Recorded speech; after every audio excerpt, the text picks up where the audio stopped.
Hello guys, welcome back to my channel. If you are new to this channel, don't forget to like, comment, share and subscribe.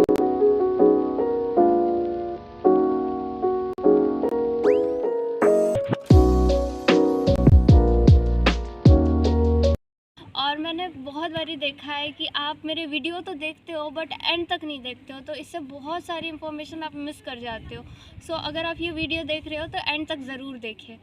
And आज मैं park आई हूँ और यहाँ पे जैसे कि आप देख पा रहे हो बच्चे खेल रहे हैं, और ये पार्क बहुत मेरे हॉस्टल से काफ़ी पास में है। और यहाँ पे जितने भी अपार्टमेंट होते हैं उसके पास ऐसा पार्क ज़रूर होता है। जैसे कि आपने वीडियो की टाइटल में देख ही लिया होगा कि मेरा आज का वीडियो किस टॉपिक पे होने वाला है। जब यहाँ पे आप एडमिशन लेने का सोच लेते हो, आप यूनिवर्सिटी भी डिसाइड कर लेते हो, तब आपके और आपके पेरेंट्स के मन में एक ही क्वेश्चन होता है कि अब स्टार्टिंग प्रोसेस कहाँ से स्टार्ट होगी, ये कौन सी प्रोसेस होगी, क्या क्या डॉक्यूमेंट्स रिक्वायर होगी, क्या क्या इसेंशियल चीज़ें होगी जो हमें करनी होगी एडमिशन के दौरान। सो मैं आज आपको सिस्टमेटिक वे से हर चीज़ें इस वीडियो में बताऊंगी। और मैंने कुछ कैटेगरीज़ में इसको डिवाइड किया है, बेसिकली 3 कैटेगरीज़ में डिवाइड किया है। फर्स्टली एलिजिबिलिटी, सेकेंडली कि डॉक्यूमेंट्स क्या क्या रिक्वायर होते हैं, थर्डली आपका एडमिशन लेटर से लेकर वीज़ा तक मैं सारी चीज़ें बताऊंगी आप। अभी हम बढ़ रहे हैं अपने फर्स्ट पॉइंट की ओर, दैट इज़ एलिजिबिलिटी। तो अगर आप यहाँ पे एडमिशन लेने का सोच रहे होगे, सो फर्स्ट पॉइंट होता है आप एलिजिबल हो या नहीं हो। तो ये 3 पॉइंट्स आप सेटिस्फाई करने चाहिए। Firstly as. सो आप जिस भी एकेडमिक ईयर में एडमिशन लेने का सोच रहे होंगे, उस एकेडमिक ईयर के 31 दिसंबर से पहले आप 17 के होने चाहिए। उससे नीचे हो तो आप बेसिकली नाबालिग हो। बट आप ये वीडियो ज़रूर देखें। एंड हम सेकंड पॉइंट की और बढ़ते हैं। सेकंड पॉइंट होता है कि आपके जो 12th में होता है आपका स्कोर कितना होना चाहिए। जो PCB होता है, that is physics chemistry bio, उसमें आपका 55% to 60% एग्रीगेशन होना चाहिए। और जो थर्ड पॉइंट होता है, नीट आप क्वालिफाई होने चाहिए। अगर आप नीट क्वालिफाई नहीं है और आपको कोई भी बोल रहा है कि आप एडमिशन ले सकते हो, बेशक आप एडमिशन ले सकते हो, बट ये NMC के गाइडलाइंस अगेंस्ट है।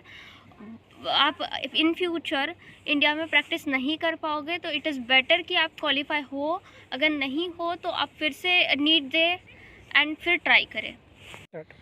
सो अभी हम बढ़ते हैं अपने सेकंड पॉइंट की ओर, that is document required. Firstly आपके पास 10th और 12th का मार्कशीट होना चाहिए। सेकंडली आपके पास पासपोर्ट होना चाहिए। थर्ड जो होता है आपका नीट स्कोर कार्ड होना चाहिए आपके पास। और आपके पास पासपोर्ट साइज़ आपकी फ़ोटोज़ होनी चाहिए। अगर इनिशियल डेज में आपके पास पासपोर्ट नहीं भी है तो आपका काम आधार कार्ड से चल जाएगा एडमिशन लेटर आने तक, बट उसके बाद आपके पास पासपोर्ट होना चाहिए। एंड वेदर आप अपने डायरेक्ट कंसल्टेंसी से आ रहे हो या कोई आपकी लोकल कंसल्टेंसी से आ रहे हो, सो आपको ये सारी डॉक्यूमेंट्स उन्हें देने होते हैं फॉर ट्रांसलेशन। आफ्टर ट्रांसलेशन आपका प्रोसेस जो होता है, एडमिशन प्रोसेस शुरू हो जाता है।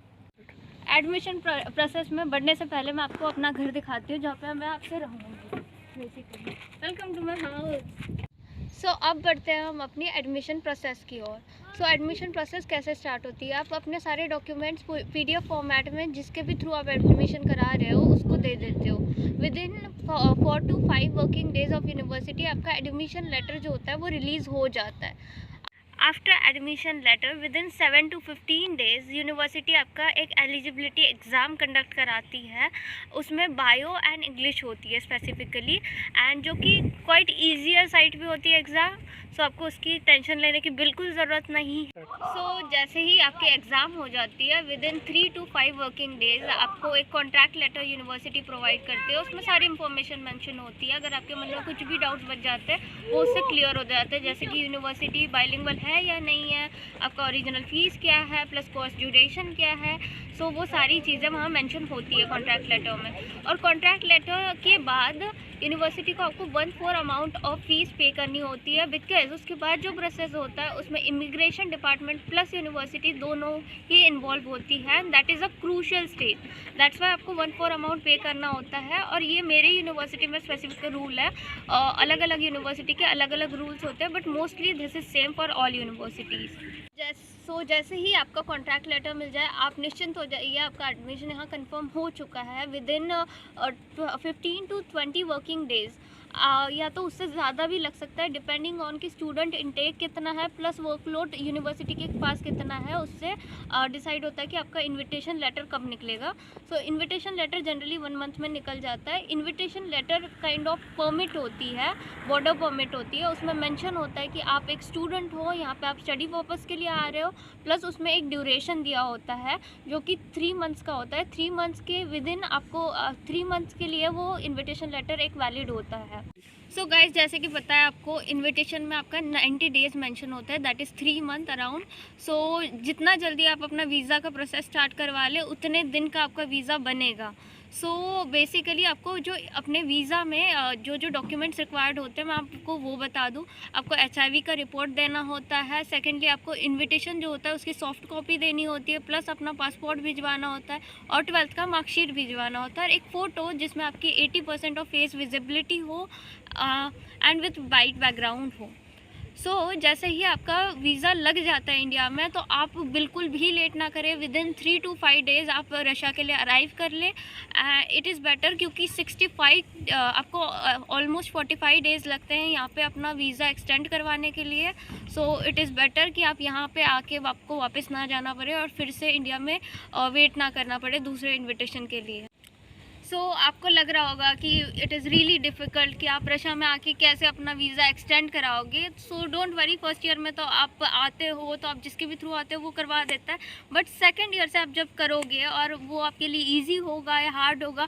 मैं भी यहाँ पे न्यू हूँ, प्लस मेरा भी वीज़ा अभी एक्सपायर होने को ही है। सो मैंने प्रोसेसिंग में दे दिया है, और जो भी प्रोसेस होगी जैसी भी होगी मैं आपको एक वीडियो के थ्रू बता दूँगी सारी चीज़ें। And it is really hassle free सारी चीज़ें। अभी तक तो मेरी सारी चीज़ें स्मूथली चल रही है।